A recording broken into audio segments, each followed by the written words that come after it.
Rồi, chào tất cả anh em nhé. Hôm nay em lên lô Chippo cho mọi người nha.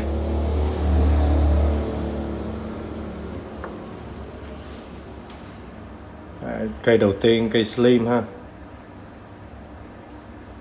Cây này ba la mã, mọc ngược nha mọi người.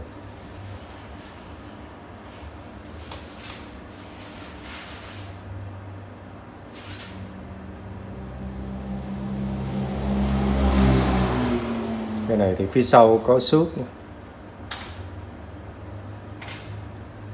Chủ đề San Francisco.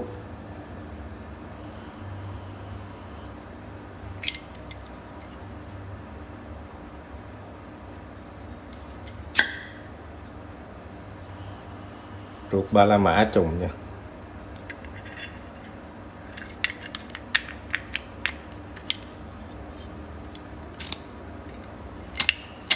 Này bánh bén nha mọi người.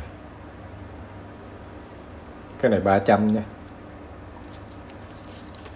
Mã số 01 300.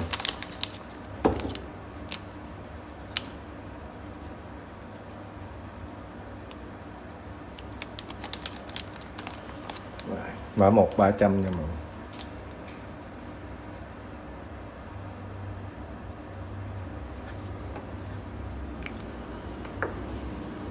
người. Cây số 2 Chrome phay xước hai mặt. Cái này cũng chưa vệ sinh này. Giờ 07 không thất. Hàng này cũng chưa vệ sinh hết nha. Anh em nào thích thì nói em vệ sinh, còn nhiều anh em thích chơi nguyên bản. Trục 07 trùng nha.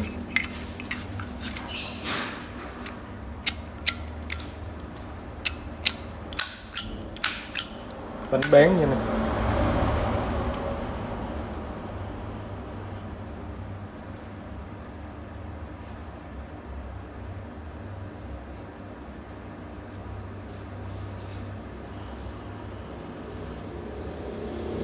Cây này 400 nha.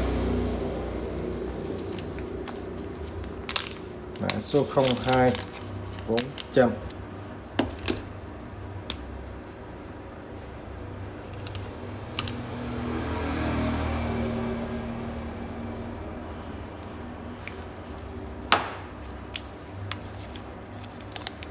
Này chủ đề khắc ăn mòn nha mọi người.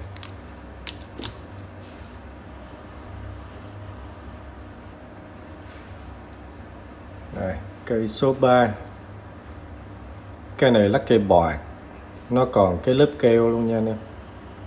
Này lớp keo bảo quản còn, chứ không phải nó bị trầy xước đâu. Cái này nó bong lớp keo bảo quản. Cây này chắc mấy anh em mà 8x, 9x từ đầu chắc biết chủ đề này ha. Ultraman emblem nó dày dã man luôn.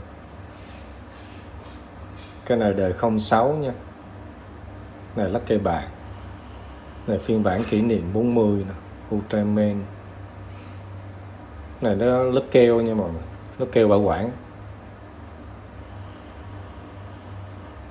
Đính viền đá gì đây. 06. Anh em coi trong cái này toàn bộ chưa vệ sinh hết. Để nguyên bản vậy. Này trùng tháng trùng năm luôn nha. 06.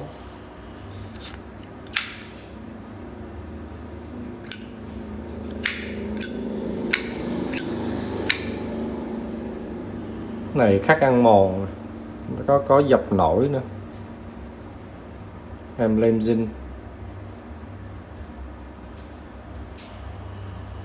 Cái này 600 nha.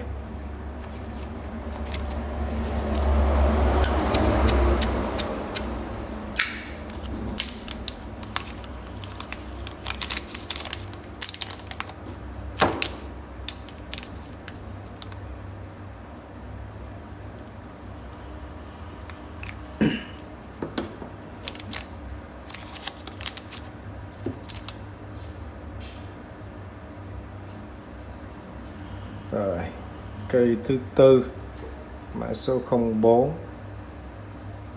Này khắc ăn mòn nữa. thánh giá emblem, chủ đề công giáo,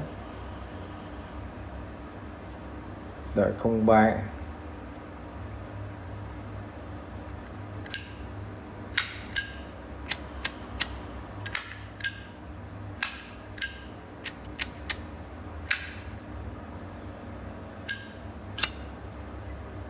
Không ba rụt trùng luôn nha nè.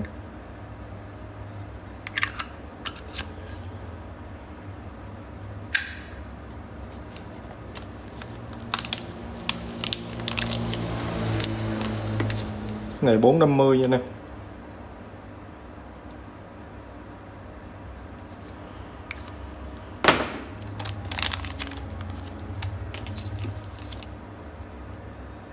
Rồi cây tiếp theo, cây Titan 2016.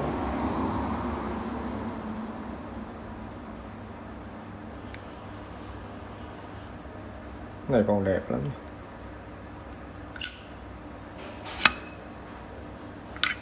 Rụt trùng như này, rụt 06, rụt 16 lộn. Bánh bén nha. Rồi. Số 05.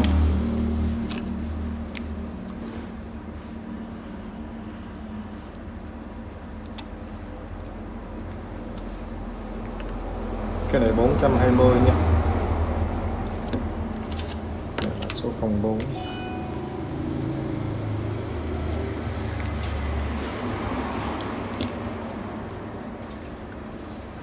Rồi cây tiếp theo, này dòng rép nha, này còn lớp keo ở ngoài,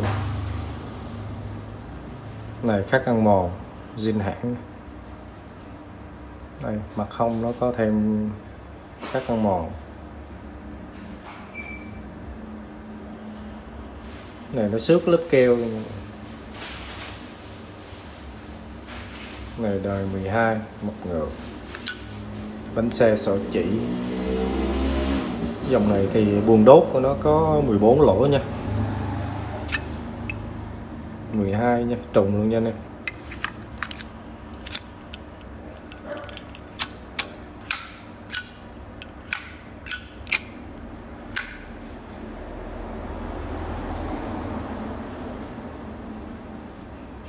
Đẹp không cấn mốt gì. Cây này cũng khá hiếm, khá tìm trùng chủ đề.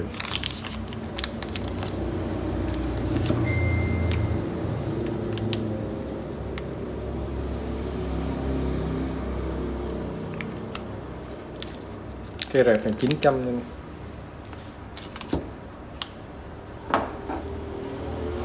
Rồi, cây số 07, dòng này dòng Amo nha.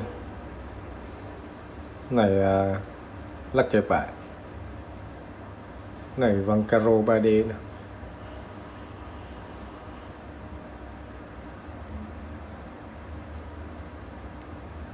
Vân caro 3D hai mặt nè.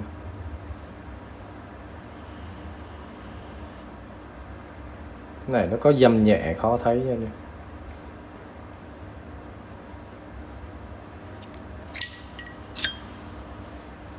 Ruột 2010 trùng nha.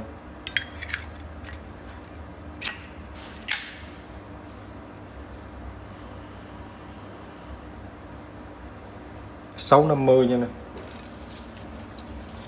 Mã 07 650.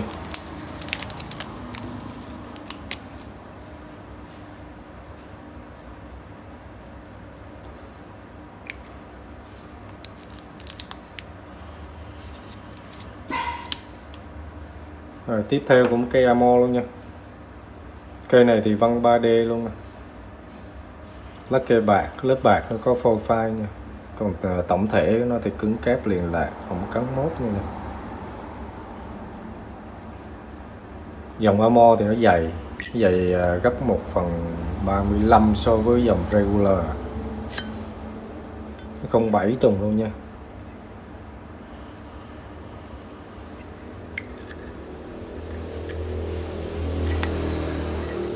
Cái này lắc cây bạc nha.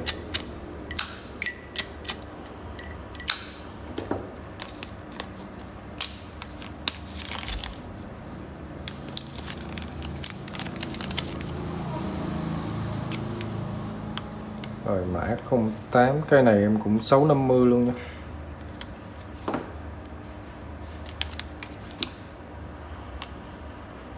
Rồi tiếp keo đời cây 06. Cái này dập ốc vít nha. Cái này nó lồi nha anh em. Mạ vàng, trong này thì chrome bóng. Có khắc chữ GS gì phía sau. Cái này 450 nha nè.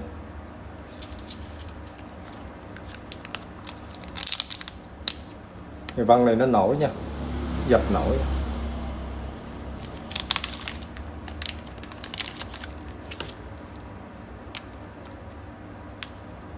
Không 9 450.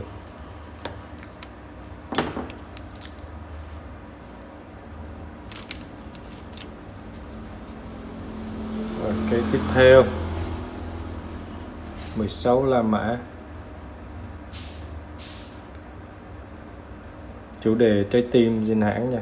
Cái này khắc ăn mòn triện vàng. Cái này mạ satin nè, cốt đồng mạ satin nha. Hình thức đẹp, không cắn mốt gì. Rụt trùng luôn nha anh em. Rụt còn mới lắm.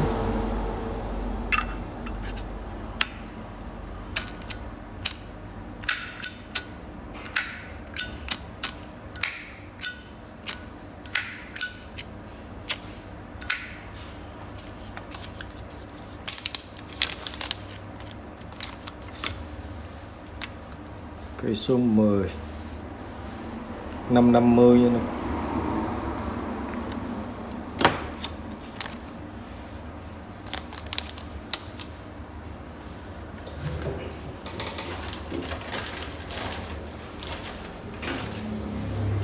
Rồi, tiếp theo cây số 11. Cây này 5 La Mã nha.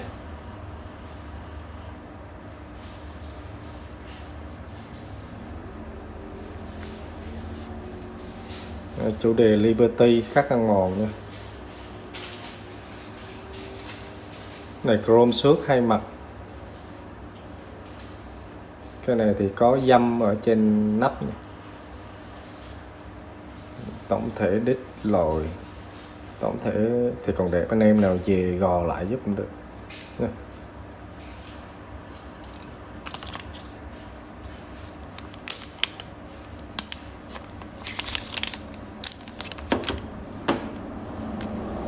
Số 11. Cái này 650 nha.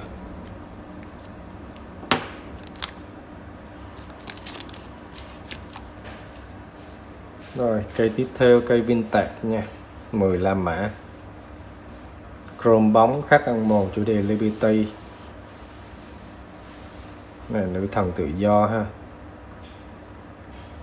thêm lá cờ Mỹ nữa.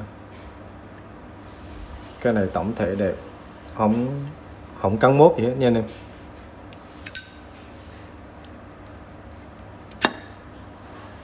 Ruột 10 La Mã trùng luôn nha.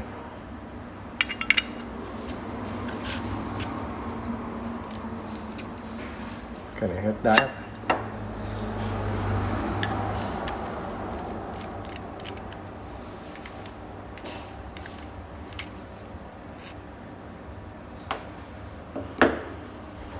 Cái này bị tắc đá.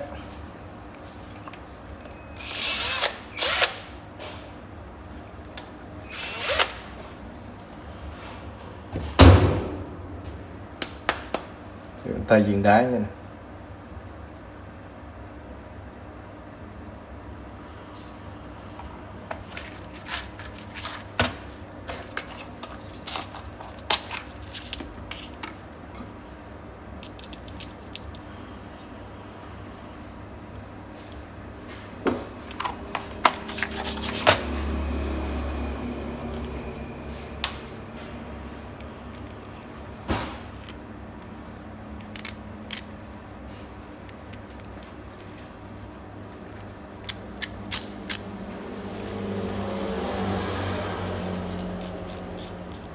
Mấy cây này mình chưa vệ sinh nha anh em nha. Anh em nào thích mình vệ sinh cho sạch sẽ thì cứ nói mình vệ sinh ha. Bánh bén ha. Cái này cái viên tạc nha, đầu bằng nha, đít lồi. Cái này hình thức còn mới lắm nha.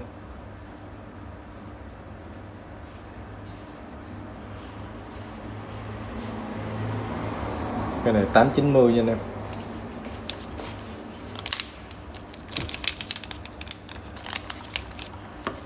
Số 12 890 nha. Rồi cây số 13. Cây này 12 La Mã nha. Hình thức đẹp. Cây này siêu đẹp. Cái này em lên zin hãng nha.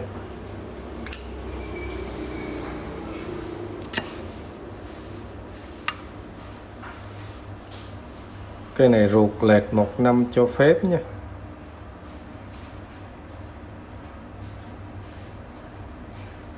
Vỏ 12 ruột 13 lệch 1 năm cho phép của hãng. Bánh bén. Cái này 850 nha nè. Mã số 13 850.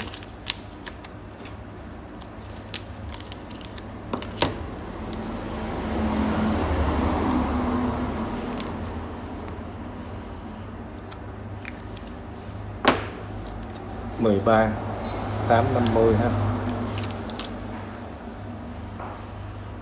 Rồi tới cây số 14.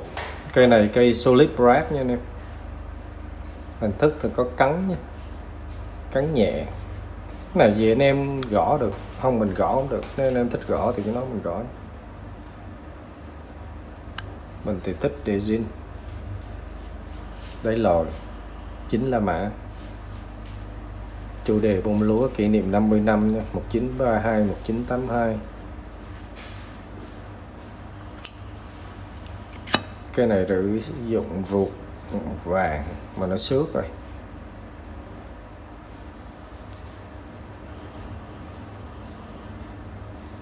Chưa vệ sinh nha anh em nào thích thì mình sẽ vệ sinh ra sạch sẽ.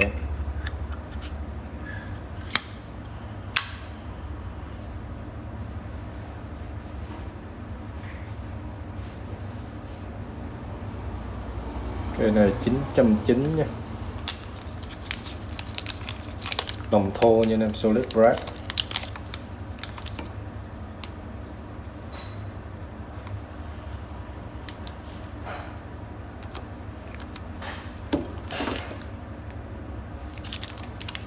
Rồi cây cuối cùng cho ngày hôm nay ha.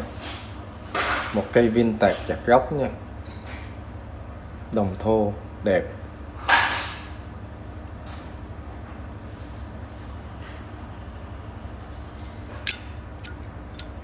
Cái này hết đá, tắt đá. Trục mỡ gà luôn nha. 5 La Mã trùng nha nè.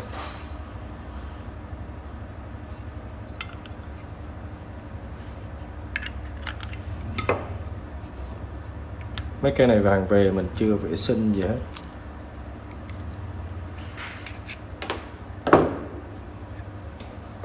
Anh em đợi mình xíu, mình còn thông đá.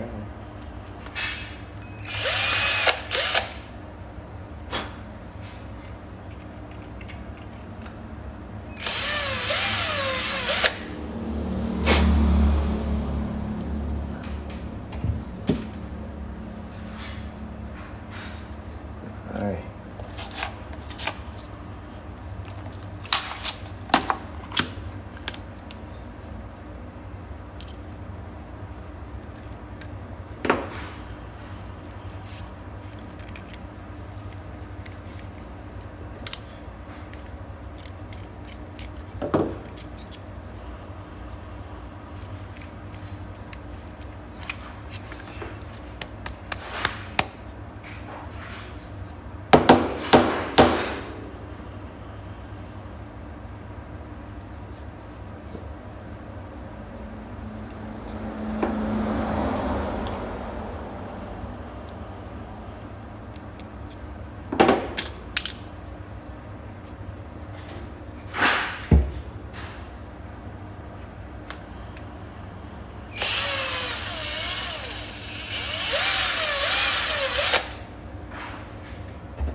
bánh bén nha anh em nha. Cái này spa vệ sinh ra thì đẹp lắm.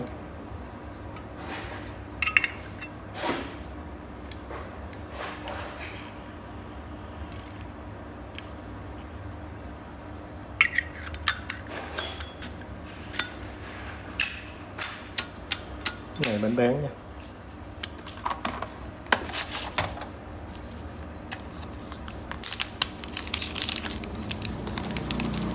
Rồi cây cuối cùng, cây số 15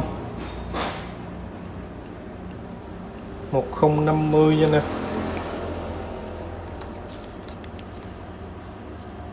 Rồi anh em thích cây nào thì inbox của mình nha.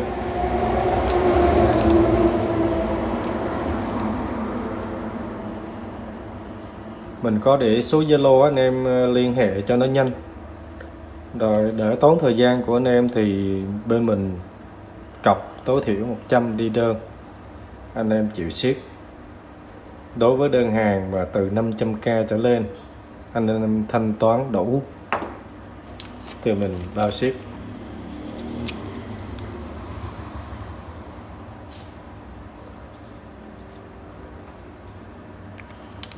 Vậy cho đỡ tốn thời gian của mọi người ha, cũng như của mình.